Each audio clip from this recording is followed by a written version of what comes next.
দেৱায় পশ্চিম বাজানী শ্ৰী শ্ৰী বিষ্ণু মন্দিৰৰ এয়া পঞ্চসপ্ততিতম বৰ্ষত উপনীত হৈছে। যিহেতু আমাৰ এইখিনি মানুহ সচৰাচৰ পমুৱা মানুহ, সদূৰ চিপাঝাৰৰ যিটো বানপীড়িত মানে দুৰ্যোগ, সেই দুৰ্যোগৰ কাৰণে তাৰ পৰা মানুহখিনি পাম ধৰি ইয়াতলৈ আহিল। চিপাঝাৰৰ বিভিন্ন অঞ্চলৰ পৰা ইয়ালৈকে আহিছে। আহি তেতিয়াৰ পৰাই তেওঁলোকে উপাসনা কৰাৰ কাৰণে, আধ্যাত্মিক চিন্তা চৰ্চাৰ কাৰণে, ভক্তি কৰাৰ কাৰণে আৰু ধৰ্মীয় ভাৱধাৰা তাৰ সাত্বিকতা বজাই ৰখাৰ কাৰণে এখন উপাসনাস্থলী তেওঁলোকে নিৰ্মাণ কৰি ল'লে, পশ্চিম বাজানী শ্ৰী শ্ৰী বিষ্ণু মন্দিৰ। আৰু তেতিয়াৰ পৰাই এই বিষ্ণু মন্দিৰত একাধিক্ৰমে এটা দিনো মানে এটা বছৰো মানে আমাৰ পতিত নোযোৱাকৈ এই গণ চৌপৰি সবাহ অনুষ্ঠিত হৈ আহিছে।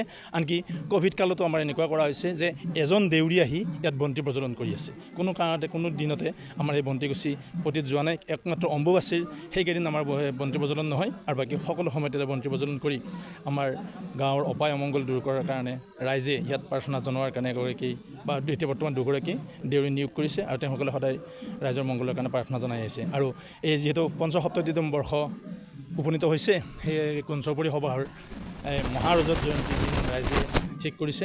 আৰু এই মহাৰজত জয়ন্তীৰ শুভাৰম্ভণি অনুষ্ঠান হিচাপে আজি লাইসূতা স্থাপন কৰা হৈছে। আৰু লাইসূতা স্থাপন কৰিবলৈ আমি দূৰৰ মানুহ মাতা নাই। আমাৰ গাঁৱৰ একেগৰাকীমান ব্যক্তি তেওঁলোকৰ চাকৰি সূত্ৰে আৰু পৰিয়ালৰ মানে কাৰণত তেওঁলোক চহৰ অঞ্চলত বসবাস কৰি আছে যদিও যিকোনো মুহূৰ্তে তেওঁলোক গাঁৱৰ লগত সম্পৃক্ত হৈ আছে। তেওঁলোকে কোনো কাৰণতে গাঁও এৰি যোৱা নাই। গাঁৱৰ যিকোনো মুহূৰ্ততে আচাৰ অনুষ্ঠান হওক, বিয়া বাৰু, সভা সমিতি সকলোতে তেওঁলোকে সহযোগ কৰি আহিছে। সেইসকলক আমন্ত্ৰণ জনাইছে।